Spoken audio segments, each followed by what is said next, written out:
Hi, my dear beautiful peoples in the world. Good morning. பிரியமானவர்களே, அன்பானவர்களே, ஜென்ஸுக்கு டூகேக்கு so உலக children's வாலிப பெண்கள் இளைஞர்கள் எல்லோருக்கும் பாருங்கள், இந்த பேப்பரில் ஒரு விஷயம் ஒன்று போட்டிருக்காங்க. இந்த திஸ் சுச்சுவேஷன் இப்போ பயங்கரமான ஒரு இது பயங்கரம்னா இதை விட பயங்கரம்லாம் ஒரு காலங்களில் இருக்குது. சரி, நான் பயமுறுத்தலை. பாருங்கள், பேப்பரில் ஒரு விஷயம், நல்ல விஷயம். இது நீங்கள் கொஞ்சம் கரெக்ட் பண்ணிக்கிட்டீங்கன்னாக்கா நல்லா இருக்கும் நான் நினைக்கிறேன். அப்புறம் உங்கள் இஷ்டம். அதாவது வீடுகளில் பயோகேஸ் இதை பற்றி எல்லாருக்கும் தெரிஞ்சிருக்கேன். சின்ன பிள்ளைங்க கூட நான் இப்போ படிச்சிருக்கேன். நான் நிறைய சின்ன பிள்ளைங்களாம் அந்த விஷயத்தில் ரொம்ப தெளிவாக இருக்காங்க. இது ரொம்ப அவசியம். விறகடுப்பு ரொம்ப அவசியம், சைக்கிள் ரொம்ப அவசியம். அதாவது நம்ம மீண்டும் நம்ம முன்னோர்கள் காலத்திற்கு செல்ல போகிறோம். இது யாருடைய கட்டளை? இறைவனுடைய கட்டளை இல்லை, இயற்கையுடைய கட்டளை. பைபிளில் இருக்குது. வேணா போய் பரிசுத்த வேதாகமம் எடுத்து படிச்சிங்க, அவ்வளோதான் சொல்ல முடியும். சரி, இதை பாருங்கள். நான் எப்போதும் சொல்கிறேன், சரித்திரம் ஆனால் அது ஒரு ரத்த சாப்பிட. இன்னைக்கு என்ன? ஆமாம், அடிக்கடி நான் சொல்வேன். அடிக்கடி சொல்வேன். நேற்றிலிருந்து கற்றுக்கொள், இன்றைக்காக வாழ், நாளை மீது நம்பிக்கை வை, கேள்விகள் கேட்டுக்கொண்டே இரு. கவர்மெண்ட்டை கேளு, அரசாங்கத்தை கேளு, உலக மக்கள் எல்லோரும் உங்கள் அரசாங்கத்திடம் கேளுங்கள், எங்கள் வாழ்க்கை என்னப்பா, நாங்கள் எப்படிப்பா இனிமேல் கேஸ் இல்லாமல், கரண்ட் இல்லாமல், நீர் இல்லாமல் நாங்கள் எப்படி வாழ்வோம் கேளு. இவ்வளோ நாள் ஆட்டோ போட்டாங்கல்ல, ஆட்டோ போட்டு எல்லாம் பத்திரமா வச்சுருக்காங்க. அவங்க நினச்சா எது வேணால் செய்யலாம். இது கூட தான் செய்யலாம். வீடுகளில் பயோ கேஸ். கொஞ்சம் சரசரன்னு போயிடலாம். ஆமாம், கேஸ் சிலிண்டர் இல்லாமல் சமையல் இல்லை என்ற அளவுக்கு நிலைமை மாறி இருக்கிறது. இந்த எரிவாயுவுக்கு விலை அதிகம். பிற நாடுகளை சார்ந்திருக்க வேண்டும் என்பதால் போர், அபாயம் போன்ற நேரங்களில் தட்டுப்பாடு போன்ற பிரச்சனைகளை எதிர்கொள்ள நேரிடுகிறது. இதற்கு மாற்றாக உலகின் பல பகுதிகளிலும் இயற்கை கழிவுகளில் இருந்து எரிவாயுவை இலவசமாக உற்பத்தி செய்து கொள்ள உதவும் ஹோம் பயோகேஸ் அமைப்பை உருவாக்கி வருகின்றனர். இந்த ஹோம் பயோகேஸ் என்பது வீடுகளில் மீதமாகும் இயற்கை மற்றும் உணவு கழிவுகளில் இருந்து உயிரி எரிவாயுவை உருவாக்குவது ஆகும். இது காற்றில்லா செருமானம் என்ற செயல்முறையில் கரிமக் கழிவுகளாக உள்ள தாவர மற்றும் விலங்குகளின் கழிவுகளை ஒரு குறிப்பிட்ட வெப்பநிலையில் மக்க வைத்து அவற்றில் உள்ள பாக்டீரியாக்களை உடைத்து நொதிப்பதன் மூலம் உருவாக்கப்படுகிறது. இதுபோல உணவு கழிவுகளில் இருந்து இதே முறையில் உயிரி வாயுவை உருவாக்க முடியும். பொதுவாக உணவு கழிவுகளில் இருந்து உயிரி எரிவாயு தயாரிக்க எளிய ஒரு அமைப்பு போதுமானது. இதன் முக்கிய பகுதி பயோ டைஜஸ்டர் என்று அழைக்கப்படுகிறது. காற்றில்லாத ஒரு கலனில் உணவு கழிவுகளை வைக்கும்போது மீத்தேன் மற்றும் கார்பன் டை ஆக்சைடு போன்ற வாயுக்கள் உற்பத்தி செய்யப்பட்டு பின்னர் எரிவாயு ஆகிறது. காய்கறி தோல் உள்பட சமையல் அறை கழிவுகள் அனைத்தையும் சிறிய துண்டுகளாக வெட்டி தண்ணீர் கலந்து போட்டால் 7 முதல் 10 நாட்களில் மக்கி மீத்தேன் வாயு வெளியாகும். இந்த வாயுவை குழாய் மூலம் அடுப்புக்கு இணைத்து எரிவாயுவாக்கி சமைக்க முடியும். ஓகேவா? ஒரு அருமையான விஷயம். அது ஆயிடுச்சு. 3 செகண்ட் ஆயிடுறதுனால ஷார்ட்ஸில் இது வராது, லென்த் வீடியோவில் போயிடும்.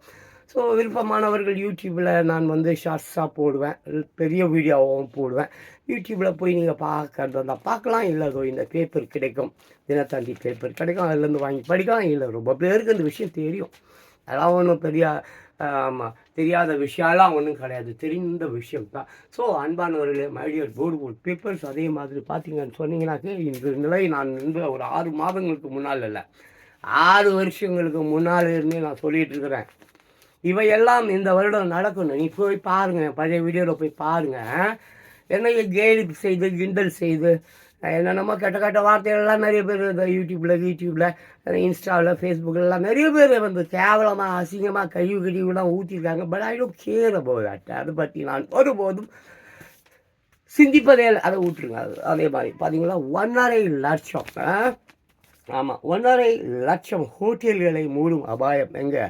ஆமாம், ஈரான் போர் எதிரொலி, தமிழகத்தில் வணிக கேஸ் விநியோகம் நிறுத்தம், 1.5 லட்சம் ஹோட்டல்களை மூடும் அபாயம், 15 லட்சம் குடும்பங்களின் வாழ்வாதாரம் பாதிக்கும். ரொம்ப ஜாக்கிரதையாக விறகு அடுப்புக்கு போயிடுங்க, சைக்கிள் வாங்கிக்கோங்க. மெயினாக விறகு அடுப்புக்கு போங்க, சைக்கிள் வாங்கிக்கோங்க. மெயினாக சாப்பாடுக்கு மீன் ஏசுநாதர், ஆமாம் அவர்களுடைய சீடர்கள் எல்லோரும் மீனை பிடித்து உணவர்கள். ஸோ மறுபடியும் நாம் மீன் பிடிக்க போய் விடலாம். ஒரு தூண்டில் வாங்கிக்கோங்க, முடிஞ்ச வலை வாங்கிக்கோங்க. ஏன்னா போட்டு கூட எல்லா கடலில் செல்வதற்கு போட்டு போக வேண்டுமே என்றால் ஓடஸ் தட் இன்மோர் போட் சொல்லுவாங்களே, ஸ்ட்ரீம் போட்டா எதுவாக இருந்தாலும் டீசல் வேணும், பெட்ரோல் வேணும்.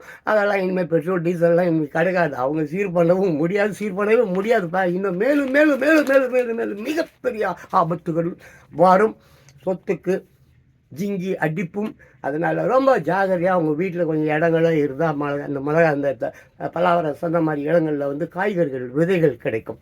வெண்டைக்காய், சுண்டைக்காய், மிளகாய், பச்சை மிளகாய், இந்த மாதிரி விதைகள் கிடைக்கும். கீரைகள், இந்த மாதிரி விதைகள் கிடைக்கும். ஸோ போன்ற விதைகளை வாங்கி கொண்டு வந்து உங்கள் வீட்டு பக்கத்தில் உங்கள் தோட்டத்தில் போட்டு வச்சிங்க. குழம்புக்கு தேவைப்படும். பூச்செடி, ரோஜா செடி, மல்லிச்செடி, அந்த மாதிரி பூக்களுக்கெல்லாம் இனி சாமிக்கும் பயன்படாது, சாவுக்கும் பயன்படாது.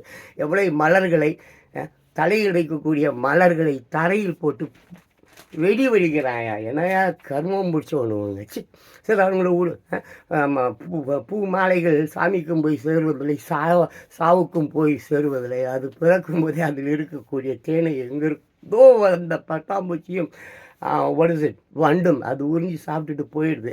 அது துப்பின எச்சையை தான் நீ எடுத்து தலையில் வச்சுக்கிற, சாமிக்கு கொடுக்குற, சாவுக்கு போகும்போது தரையில் போட்டு அதை ஏறி மிதிக்கிற. சரி, அதை விட்டு கேம்பஸ்கோ விட்டு இதை இப்போ 4 நாளைக்கு பேசின்னு இருப்பேன்.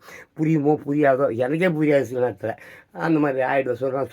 சொல்ல வருவது எல்லாமும் என்னவென்றால் 6 நிமிஷம் ஆயிடுச்சு. சரி, நான் சொல்ல வரக்கூடிய அனைத்து விஷயங்களும் என்னவென்றால் மிக எச்சரிக்கையாக இருங்கள். நான் வந்து யாரையும் புண்படுத்துவதற்காகவோ, காயப்படுத்துவதற்காகவோ, அவர்களை கலங்கப்படுத்துவதற்காகவோ, அவர்களை மேலும் மேலும் துயரத்தில் தள்ளுவதற்காகவோ நான் ஒரு நாளும் பேசியதில்லை. நான் 9 வருஷமாக இந்த யூடியூப்பில் பேசிகிட்டு இருக்கேன். புத்தி சொல்வேன், கொஞ்சம் ஸ்ட்ராங்காக சொல்வேன். ஆமாம், நான் கொஞ்சம் ஸ்ட்ராங்காக டீ குடிக்கிறேன். நீ லைட்டாக குடிப்பேன், சில சர்க்கரையே இல்லாமல் குடிப்பேன். நான் சர்க்கரை கிக்கரை எல்லாம் போட்டு ஸ்ட்ராங்காக செம்மையாக குடிப்பேன். அதனால தான் நான் எந்த ஒரு விஷயத்தை சொன்னாலும் கொஞ்சம் ஸ்ட்ராங்காக சொல்கிறேன், கொஞ்சம் காட்டமாக சொல்கிறேன், கொஞ்சம் கடுமையாக சொல்கிறேன். கொஞ்சம் உப்பு, காரம், சொரணெல்லாம் இருக்கிறவங்களுக்கு டக்குன்னு நான் சொல்கிறது புரியும். சொரணே இல்லாதவனுக்கு என்ன சொன்னாலும் புரியாது. ஆக உலக மக்கள் அனைவரும் இனி ஒன்று திரண்டு உங்கள் அரசாங்கத்திடம் போய் கேளுங்கள். சாப்பாடு கொடுத்தா போதும். ஐயோ, காய்கறிலாம் 20 கார், 30 கார், 50 கார் வச்சுருக்கியா, அங்கங்கே விட்டுட்டு போடுவேன். அங்கங்கே அப்படியே விட்டுட்டு போய் அவ்வளோதான். காயலாங்கட்டையெல்லாம் வாங்க மாட்டான் தம்பி, காயலாங்கட்டையெல்லாம் வாங்க மாட்டான் தம்பி. இப்போ நேற்றே நான் கேள்விப்பட்டேன் தம்பி, சுற்று வட்டாரத்தில் என்னை சுற்றி இருக்கக்கூடிய ஒரு 15-20 கிலோமீட்டரில் பெட்ரோல் பங்கில் பெட்ரோல் இல்லை. அதெல்லாம் ஃபோன் போட்டு எல்லாம் வாங்கி ஸ்டாக் பண்ணியிருப்பான். பணக்காரன் 10 கார் வச்சுருக்கிறான்னா, ஏன்னா ஒரு சைக்கிளில் இருக்கிறவன் என் போகலாம் பெட்ரோல். நேற்று சென்னையில் 3 கிலோமீட்டர் தூரத்துக்கெல்லாம் பாவம் ஆட்டோக்காரர்கள் வந்து கேஸ் இல்லாமல், எல்என்ஜியா ஏதோ சம்திங் கேஸ் இல்லாமல் அங்கங்கே போய் கடைசியில் போனவர்கள் கூட கேஸ் தீர்ந்து போச்சு சொல்லி ஆட்டோவை எங்கேயோ அங்கே நிறுத்தி விட்டு போய் விட்டதாக கேள்விப்பட்டேன். ஆமாம், இப்போ நெட்டு கூட வந்து தான் போகுது, கரண்ட்டும் வந்து தான் போகுது. நம்ம சீக்கிரத்தில் கரண்ட்டு காலி ஆகிடும், கரண்ட்டையும் காலி பண்ணுவான். புரியுதா? ஸோ இங்கே இனி அதே நான் சொன்ன என் முன்னோர்கள், காட்டு மராண்டிகள், காட்டு வாசிகள் எப்படி ஈட்டியும் கையுமாக உடையே இல்லாமல் அடைந்தார்களோ அதே நிலை வெகு விரைவில் இங்கு வரணும். அதுதான் ஏப்பா 40 வருஷத்துக்கு முன்னாலேயே ஈரானை காலி பண்ணணும்னு பிளான் பண்ணாங்க அமெரிக்காவும் இஸ்ரேலும் சொல்கிறாங்களே. 40 வருஷத்துக்கு முன்னால் என்ன ட்ரம்ப் இருந்தார்? 40 வருஷமாக பிளான் பண்ணாங்களா? ஏயா அப்பயே பண்ணல? 40 வருஷம் பொறுத்தது ஏயா பண்ணணும்? அதுதான் ட்ரம்ப்பை போல் ஒரு நல்ல மனிதன் எப்போவோ ஆமாம் அதிபராக இருந்திருந்தால் எப்போவோ இந்த போர் நடந்திருக்கும். எப்போவோ தீவிரவாதங்கள் இந்த மாதிரியா அவங்க சொல்லுவாங்க. ஒவ்வொரு நாடும் வந்து தங்கள் மக்களுக்காக நாங்கள் தியாக நாடுன்னு தான் சொல்லிப்பாங்க. எல்லாரும் எங்கே சொல்கிறாங்க பார் பேப்பர் எல்லாம் மேலே எங்கே இருந்தாலும் வளர்ச்சின்றான். இந்த மயில் மட்டும் அது கூட சொட்ட பசங்க என்ன மாதிரி யாரோ கோடியில் ஒருவனுக்கு நிறைய முடிகள் இருக்கிறது. மயில் இருக்கிறது. ஏதாவது சொட்ட பையன் ஆனால் வெள்ளை முடிய கருப்பாக ஆகிறதுக்கும் கருப்பு தொல்லை வெள்ளையாக ஆகிறதுக்கும் அலையிற நாதாரிகள் அவர்களை பற்றி பேசுவதற்கு நான் இங்கு இல்லை. நான் பேசுவது என் இயற்கையை தொட்ட அத்தனை பேருடைய முடிவு நாள் 2026 என்பது இன்று நேற்று முந்தா நேற்று நான் சொல்லவில்லை. 6 வருடங்களாக சொல்லியிருக்கிறேன். 2026 உங்கள் வாழ்வாதாரத்தை முடித்துவிடும். முடிவுரை எழுதும். End of days. நான் மட்டும் சொல்லலையா, நிறைய புத்தகத்தில் இருக்குது. நீ தான் கும்மிடி பூண்டியை தாண்டிலையே, கும்மிடிப்பூடியை தாண்டலையேடா. நீ தான் உனக்கு எங்கேருந்துடா நிறைய புத்தகங்கள் படிக்க வேண்டும், நிறைய பத்திரிகைகள் படிக்க வேண்டும், உலகில் என்ன நடக்கிறது என்று தினம் தினம் தினம் தினம் படித்து அறிந்து வைத்திருந்தால் ஏதோ இந்த சூழ்நிலையை தப்பிச்சிருப்பேன். மோட்டர் சைக்கிளுக்கு பெட்ரோல் இல்லை, சைக்கிள் வாங்கிட்டேன். சைக்கிளுக்கு சொல்லிட்டேன், கேளாங்கல்ல ஏதாவது சைக்கிள் ஏதாவது நல்ல சைக்கிள் இருந்தால் சொல்லுங்கள், நான் சொல்லி வச்சுருக்கேன். சாயங்காலத்துக்குள்ளே சைக்கிள் வாங்கிடுவோம், ஒன்றும் பிரச்சனை இல்லை, எனக்கு பிரச்சனை இல்லை. நம்ம வீட்டில் ஏற்கனவே அடுப்பு தான், விறகு அடுப்பு அது இருக்குது, நம்ம வீட்டு பின்னாடி இருக்குது. நாங்கள் அங்கே போய் சமைச்சிப்போம். என்ன அரிசி பருப்புக்கு கொஞ்சம் அலைய வேண்டியதெல்லாம் பார்த்துக்கலாம், நாங்கள் ஐடியா பண்ணிப்போம். எங்கள் வீட்டில் ஏதாவது முருங்கை மரம் இல்லை ஆடு மாடு ரோட்டில் ஏதோ இயற்கை ஏதாவது இலைகளை எங்கள் ரோட்டில் கீழே போட்டு வச்சுருக்கோம், அதை நாங்கள் பறிச்சு தின்னுப்போம். பட் பணக்கார பசங்களை கொள்ளையடித்தீர்களேடா, மக்களை ஏறி மிதித்தீர்களேடா. ஆமாம், அந்த விஜய் ஒரு கதை ஒன்று சொன்னார். ஏதோ ஒரு கதை ஞாபகத்துக்கு வருது, குட்டி கதை. என்னமோ ஒரு என்னது யானை கதையா, அது ஒரிஜினல் கதை வேறு மாதிரி இருக்குது. அந்த ஒரிஜினல் கதை என்னன்னு கேட்டாக்கா, ஒரு யானை பாகன், ஒரு யானை, அப்புறம் ஒரு 2 நண்பர்கள். அதில் அந்த 2 நண்பர்கள் பேசிக்கொள்வாங்க. இந்த யானை இருக்கு பச்சா, அதை நான் ஏமாற்றி காட்டேன். எப்படி மாச்சான், நான் ஏமாற்றி காட்டுறேன் பாருன்னு சொல்லிட்டு அவன் அடிக்கடி அந்த யானைக்கு என்னது தேங்காய் கொடுக்குறவன். அடிக்கடி தேங்காய் கொடுப்பான், வாழைப்பழம் கொடுப்பான். அந்த மாதிரி ஒரு நம்பிக்கை அந்த யானையிடம் நம்பிக்கை பெற்றவன் அவன். அந்த யானை அவனை ரொம்ப நம்பியது. அப்படிப்பட்ட ஒரு நம்பிக்கை பெற்றவன் என்ன பண்ணான், போட்டி ஒருத்தருக்கு பார்க்குறியா மச்சான், என் டேலண்ட் என்னன்னு பார்க்குறியா, அந்த அறிவு, அது மிகச்சிறந்த அறிவு யானை தானது, ரொம்ப அறிவில் சிறந்த யானையாச்சே. எல்லோரும் சொல்கிறாங்களே பயங்கரமான யானை, அறிவில் சிறந்த யானை, நான் ஏமாற்றி காட்டுட்டா சொல்லிட்டு கதை தான். இப்போ நான் படிச்சுட்டு தான் ஏதோ ஒரு புத்தகத்தில் படித்தேன். அப்போ என்ன பண்ணுறான், அந்த தேங்காய் இருக்குது இல்லை, அந்த தேங்காய் அது உள்ளே இருக்கக்கூடிய தேங்காயை ஏற்றிட்டு சுண்ணாம்பு இருக்குது இல்லை, சுண்ணாம்பை நல்லா அழகாக பாலிஷ் மாதிரி போட்டு கொடுத்துட்றான். அது அந்த நம்பிக்கையின் அடிப்படையில் அது வாங்கி சாப்பிட்டுச்சு. சரின்னு சொல்லிட்டு அந்த இது சம்பவம் முடிஞ்சு போகுது. யானை பாகன் பார்த்துட்டு கேட்குறாங்க, என்ன இந்த இப்படி பண்ணிட்டானே அவன் விடு அப்படின்ற மாதிரி அது போயிடுச்சு. மீண்டும் ஒரு நாள் இதே மாதிரி வேற ஒரு நண்பர் மாதிரியா, என்னடா அன்றைக்கி நீ அந்த சுண்ணாம்பை கரெக்ட் பண்ணி அந்த யானைக்கு அந்த தேங்காயை கொடுத்தா சாப்பிட்டுடுச்சு பற்றியா, அது ஒரு முட்டாள் யானை, அறிவில்லாத ஒரு யானை. ஆமாண்டா, அவன் அறிவில்லாத, நான் நான் கும்முடி பூட்டியை தாண்டாதான், எச்சைங்க தான், புறம்போக்குங்க தான், பிச்சைங்க தான் அப்படின்ற மாதிரி டைலாகெல்லாம் விட்டுட்டு திருப்பி இப்போ நான் ஏமாற்றி காட்டுறேன் அப்படின்னு சொல்லிட்டு ஒரு வாழைப்பழத்தை, ஆமாம், அது உள்ளே இருக்கிற வாழைப்பழத்தை எடுத்துகிட்டு பஞ்சுக்கிறதுல பஞ்சு அதை வச்சு உள்ளே வச்சு அப்படியே கவர் பண்ணி மூடி அந்த யானைக்கிட்ட கொடுக்குறான். ஒரு சம்பவம், இது வேற ஒரு நாள் நடக்கக்கூடிய சம்பவம். சரின்னு சொல்லிட்டு எடுத்துகிட்டு போய் நீட்டினவனு யானை அப்படியே தும்பிக்கையில் போட்டு அப்படியே வளைச்சி சும்மா அவர் சுற்றி தரையில் ஓங்கி ஒரு அடி அடிச்சுது. ஆச்சு ஒன்று அவன் ஓட்டான், போட்டுட்டு இருந்த அம்மா அப்படின்னு சொல்லிட்டு ஓட்டான். அப்போது யானை பாலனுக்கு என்ன இந்த மாதிரி பண்ணி விட்டிய, நான் அன்றைக்கே பண்ணியிருக்கணும். அவன் சுண்ணாம்பு வச்சான் பார்த்தியா, சுண்ணாம்பு வச்சு எனக்கு தேவை கொடுத்தான் பார்த்தா, அன்றைக்கே அவனை போட்டு மிரின்னு மிரித்து அன்றைக்கே அவனை உரின்னு உரிச்சிருக்கணும். அவன் மீது வைச்சிருந்த என் நம்பிக்கையை குலைத்து விட்டான். சரி, மீண்டும் என்னைக்காவது ஒரு நாள் வருவானா என்று பார்த்தேன். வந்தான், தூக்கி போட்டு மிரிச்சிட்டேன், அவ்வளோதான், முடிஞ்சு போச்சு கதை. இதுதான் இயற்கை இப்போ தூக்கி போட்டு மிதிக்கப் போகிறது. இயற்கை ரொம்ப சாமர்த்தியமாக ஏமாத்தினால நீ வேண்டாடே, அவ்வளோ இலக்காரமாடா இயற்கை உங்களுக்கு. எப்படி எல்லாம் எத்தனை ஆண்டுகளாக, 1 2 3 4 1000 ஆண்டுகளாக இயற்கையை நாசம் பண்ணி, அதுக்குன்னா வாயா இருக்குது, கேட்கவா போகுது. மண்ணை திருண்ண, கனிமங்களை வெட்டின, எல்லாத்தையும் வெட்டி நாசம் பண்ணி துவம்சம் பண்ணி இன்னைக்கு உன்னை தூக்கி போட்டு மிரி என்று உலகத்தில் உள்ள அனைவரையும், நல்லவர்களை இல்லை, பொல்லாதவர்களை போட்டு உருட்டு என்று உருட்டி மிதித்து எடுக்கும். அது யார் ரூபத்தில் வந்திருக்குது என்றால் ட்ரம்ப் உருவில் வந்திருக்கிறது. ட்ரம்ப், அமெரிக்க அதிபர் ஜான் டொனால்டு ட்ரம்ப். 40 வருஷத்துக்கு முன்னாடியே பகை தானப்பா இஸ்ரேலுக்கும். அது ஆமாம், இஸ்ரேலுக்கும் ஈரானுக்கும். அமெரிக்காவும் இஸ்ரேலும் ஒரு காலத்தில் நட்பு கொண்டாடினார்கள். அந்த காமோனி வந்து அந்த மதகுருமார்கள் எல்லாருமே அப்படித்தான். மதகுருமார்கள், மன்னர்கள், அந்த காவலர்கள் எல்லோருமே அப்படித்தான். உலகை காலம் காலமாய் துவம்சம் செய்தவர்கள் அவர்களை துவம்சம் செய்யும் இயற்கை. 10 ராஜ்யங்கள், மிகப்பெரிய ராஜ்யங்கள் மண்ணோடு மண்ணாக போயிடுச்சு. கிரேக்க ராஜ்யம், ரோம ராஜ்யம், இது மாதிரி ஏகப்பட்டது. பெர்ஷியா தான், அந்த பெர்ஷியா தான் அந்த பபிலோனா ஏதோ அதான் இப்போ அந்த பார்வோன் மன்னன். செலவு நம்ம சரித்திரத்துக்கு போனால் தலைவலிக்குது, அது விட்டு. ஸோ ஒழுங்கு மரியாதையாக சொல்லிட்டான், மன்னிப்பு கேளுங்கள், பாவத்தின் சம்பளம் மரணம். தவறு செய்தவன் என்ன பண்ணோம்? தப்பு என்பது தவறி செய்வது, தவறு என்பது அறிந்து செய்வது. தப்பு செய்தவன் திருந்தியாகணும், தவறு செய்தவன் வருந்தியாகணும். யார் தெரிகிறதா? அண்ணா, பேரறிஞர் அண்ணா. நாட்டு மக்களுக்காகவே வாழ்ந்தவர். தமிழ்நாடு என்ற பெயரை கூட அவர் தான் பெற்றுக் கொடுத்தார். அவர் பெற்றுக் கொடுத்த அந்த தமிழ்நாடு இன்னைக்கு தரித்திர நாடாக இருக்கிறதுக்கு காரணம் என்னென்னா, அவர் ஃபோட்டோவை போட்டு வாழ்ந்துன்னு இருக்கிறானுங்க. திமுக கட்சிக்காரனுங்க, அதிமுக கட்சிக்காரனுங்க, இன்னும் ஏனைய கட்சிக்காரன் எல்லாரும்.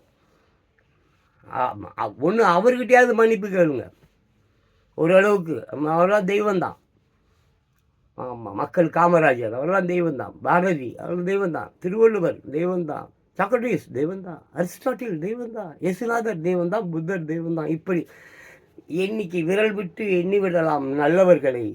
பொல்லாதவர்களை எண்ணவே முடியாது. 800 கோடி பேரும் 800 கோடி பேர் ஒரு 10-20 பேர் தான்ப்பா என்னால் சொல்ல முடியுது. 800 கோடி பேர் இருக்காங்க, ஒரு 10-20 பேர் தான் ஞாபகத்துக்கு வருது. நீங்கள் யாராவது இருந்தால் தானேப்பா வருதுங்க.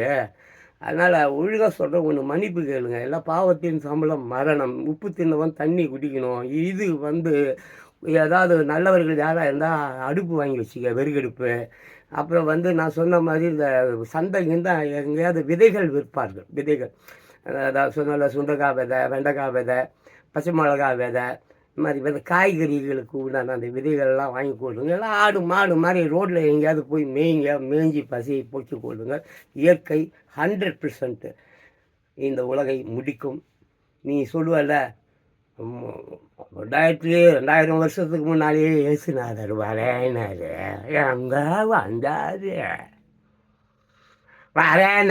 எங்கே வந்தாரு, உலகம் அழிவுனாங்க, அப்பவும் அழியல. ஆமாம், 2012 அழினாங்க. அப்போ உன் வாயில் கொல்லிக்கட்டையை போட்டு எரிக்க.